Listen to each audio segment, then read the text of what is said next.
properties are kind of like people. Every single one is different. It's not like buying a stock, right? Like I just went and bought some shares of PayPal last Friday because they were nice and cheap. And the shares of PayPal I buy, however, 100 of them that I picked up, are identical to each other. And they're identical to the shares that everyone else got. The only thing different is our purchase prices, right? Because the price fluctuates throughout the day. But real estate is not like that. Every single property has its own characteristics. And remember, you are the operator. You may have characteristics that are advantageous to you available in the market that maybe not advantageous to other people, right? There's very much a one man's trash component to certain unique assets. And if you could target that in some sort of way, or you could just stumble across it, you can really, really capitalize.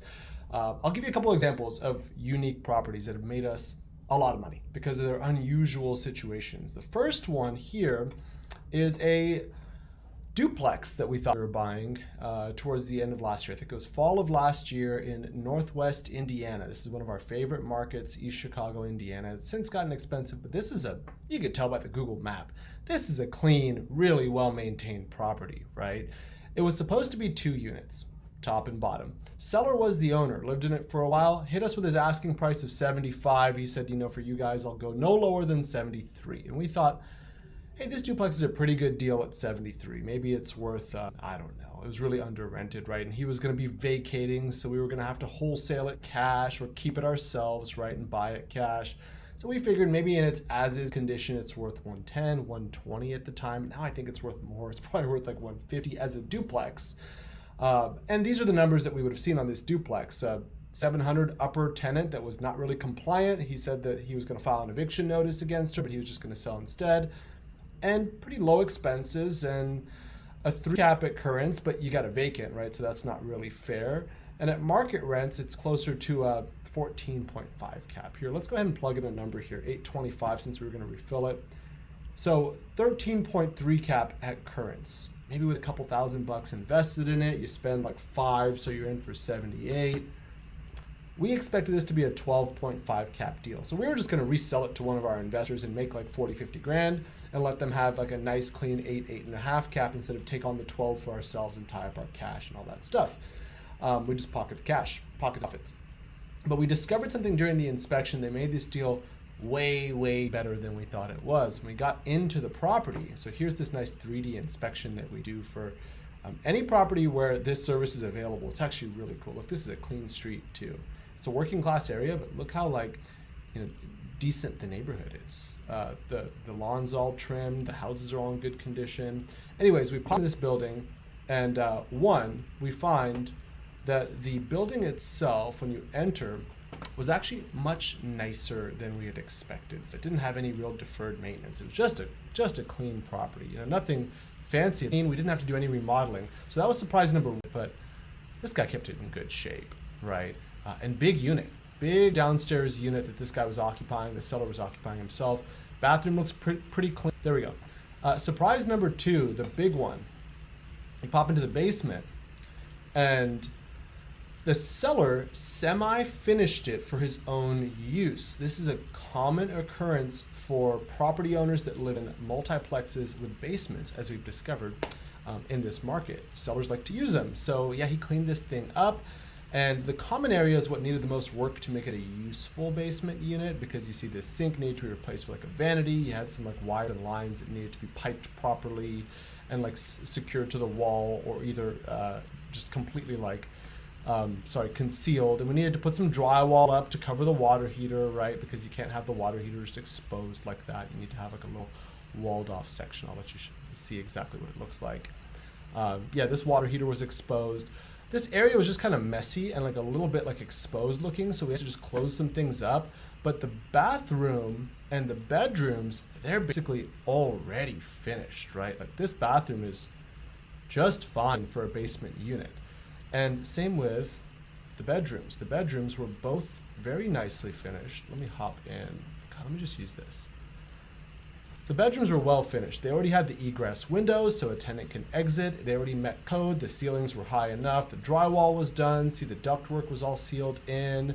The bedrooms look great. So we just had to put another, I think it was a little bit less than 5,000, or let's call it right around 5,000, into getting the common area in this unit up to spec. So we're in this thing for 83. And yeah, that cap rate drops, but guess what? These rents change. So I'll tell you the real story with these rents right now. This unit was so big, we ended up getting, now it's listed for $975 with utilities included. Why are utilities included? Because the basement was tied to the same meter as the first floor unit. Now that doesn't mean it's not compliant, right? It still met the city's requirements to be a legal unit. However, the utilities meters aren't worth separating out, so might as well just owner take it over and you just pay for it so you can have the tenants just not have such a complicated bill. You don't have to spend the money on an electrician, and you can fill this basement unit up for a good bit of money. So this was a 2-bedroom basement unit, and basement units don't rent for as much. With utilities included, we're renting it for $700 right now, after it's been finished up a little bit. The upstairs tenant just vacated. We spent about $4,000 on the unit, get it all turnkey and up to spec, and we're renting this for $900. So this thing is at full market rents because we had a turnover event, we had a unit get kind of prepped up to spec in that basement, and those rents are a good bit higher than we realized. Now the expenses are a little higher too. So the insurance ended up being about $75 based on what we insured it at. We are paying some gas and electric, so we're paying about, I think it's like $175 a month for those 2 units. And the water bill is a little bit higher because now we have 3 tenants instead of 2, so that's $80, and that's everything. So this property was a 12.4 cap when we were planning on selling it. Now it's a 19.12 cap after spending all this money on the rehab, just because we found a unique space, one that's not always available in every single property, and one that we wouldn't go in and spend all this money to try to turn into an active unit unless the confirmation made sense, right? But this is laid out like an apartment. It worked out great. It was sizable, it rented easily, and 19 cap, let's give you an idea of what this means for the property. So yeah, it cash flows like a mother, right? We don't have it with a loan right now. It's just cash flowing a net about $1,400 a month after all these expenses. The expenses are kind of high, but we're not spending money on maintenance because we just turnkeyed the whole thing basically. So we're really making a little bit more. Maybe it's 8% maintenance. Let's plug that in. So it's a 20 cap on this property. What does that mean we could sell it at? Well, we could probably sell this property at right around an 8 cap because it's such a clean property and on a good little street in an area with good rental demand, right? So we think the sale price is closer to 205 now, thanks to that basement unit, actually even a little bit higher, right? Maybe we sell it at an 8.5 cap. We think this thing's worth a little over $200,000. So this unique situation allowed us to get a lot more income out of a property. Moral of this story is every time we come across a property with a basement that is partially finished, we look at what it can be done to be rented legally within the city's constraints. It happened to us again on another property that we picked up actually. This is, I know it doesn't look great here because the siding just needs a power wash. This is an old Google Map image. But this is a front house with a back house that we bought in the same city just a couple blocks away that ended up having a finished basement as well that seller didn't tell us about. Walk in, buildings turnkey. It was the same situation, owner occupied, seller finished the basement for their own use. And then when we found it, we saw that there's a separate entrance to it. Take a look. There's a whole separate entrance to this unit right in the front, and we can use this as its own unit, and it was in good shape. We put in a couple thousand. We bought this property for $50,500. It's renting for a little bit less than this one because it's not as big. I think it's renting for somewhere closer to like $2,300. For all in $52,000, $53,000 because that unit was a little bit more finished. So basement units are one example of how a unique property can offer more income. In fact, I stayed in an Airbnb in Denver not so long ago when I went out there, and it was a basement unit to someone's house. The owner was an attorney, and him and his wife finished out the whole basement, and we rented it out for, I don't know, $130 a night, $120 a night, something like that for a basement. So basements are a very practical way to make a couple extra bucks. Another unique situation that made us a bunch of money was this 3-plex in same city, East Chicago. These are all East Chicago examples. It's kind of coincidental, but we do like that market. We own probably like 30, 40 units in that market, something like that. This East Chicago 3-plex was in the middle of a lead-contaminated region of town. I'll show you on the map what I mean. So this is a small, separate region of the city of East Chicago, this whole Calumet area that faced a lead contamination crisis because there used to be a big steel smelting facility that used lead back in the day where this housing development was. The facility was since closed down a long time ago. The EPA, the United States Environmental Protection Agency, built a Superfund site there, basically meaning they're regulated and contaminated site. And then they allowed housing to be developed on this site right here that I'm showing you. This little square was the Superfund site, right? And very, very unfortunately, right, complete tragedy. The biggest residential environmental crises other than Flint in the 2000s occurred here, where a lot of lead particulate and arsenic particulate had landed from the exhaust fumes of the old factories on the soil all around town. And the EPA made a big mistake allowing housing to be built and to be habitable on these sites. So this whole region was demolished. It was marked for demolition. And then this region right here, sorry, I'm trying not to get it to hover. This whole region right here was marked zone 2, so not as severe, but still needing remediation. And this was marked zone 3 over here, where soil was still tested, but it wasn't determined that there was any remediation needed.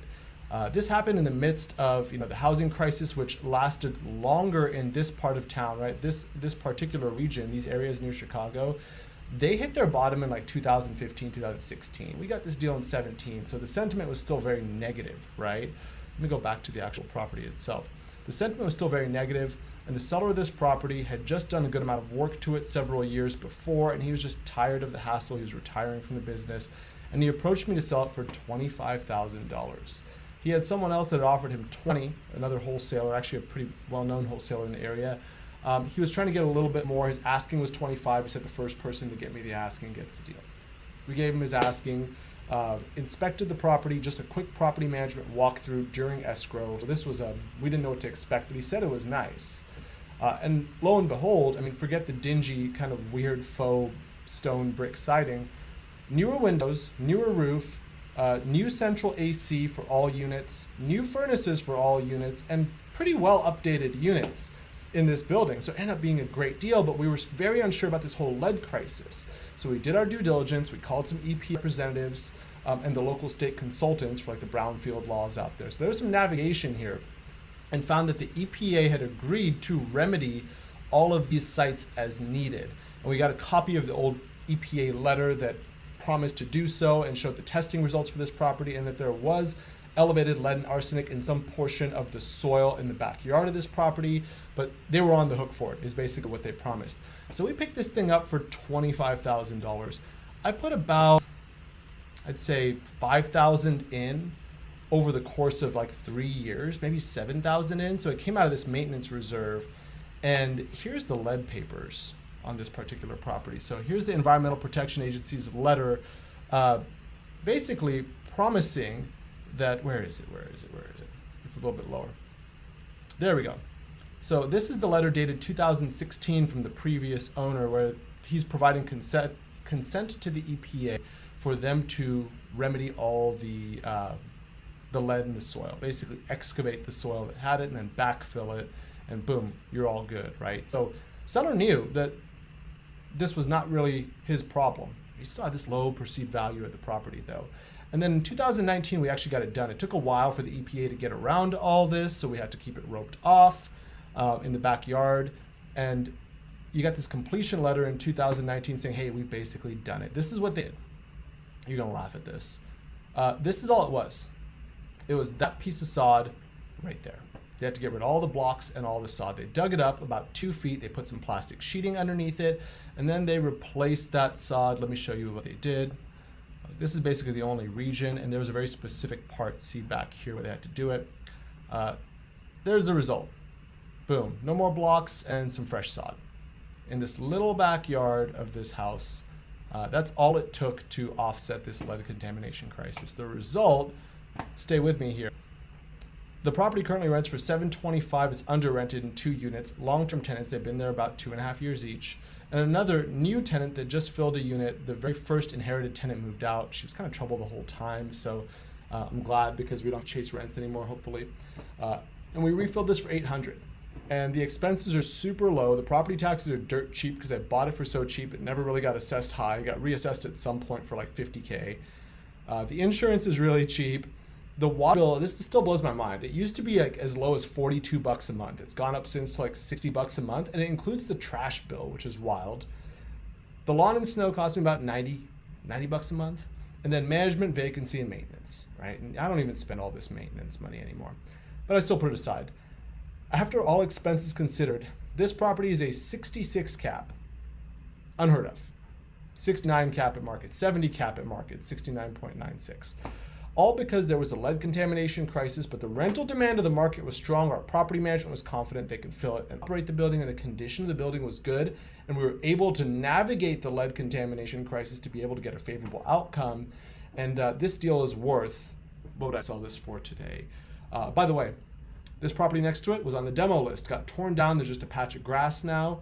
And look at the houses next to it. This is 3 years ago and they're still clean. This town has turned around quite a bit since. And this house across the street that was recently renovated, it looks like almost a new build, sold for I believe $180. It's a single family home. So I've got 3 units, top, bottom, and there's a back house back there.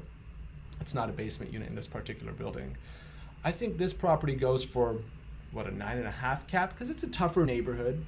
Still the remnants of all the lead issues have affected the property values. So what does this thing go for? There's an 8 cap. Let's try 195. 8.5 with 9 upside. I think 185 should get this deal done.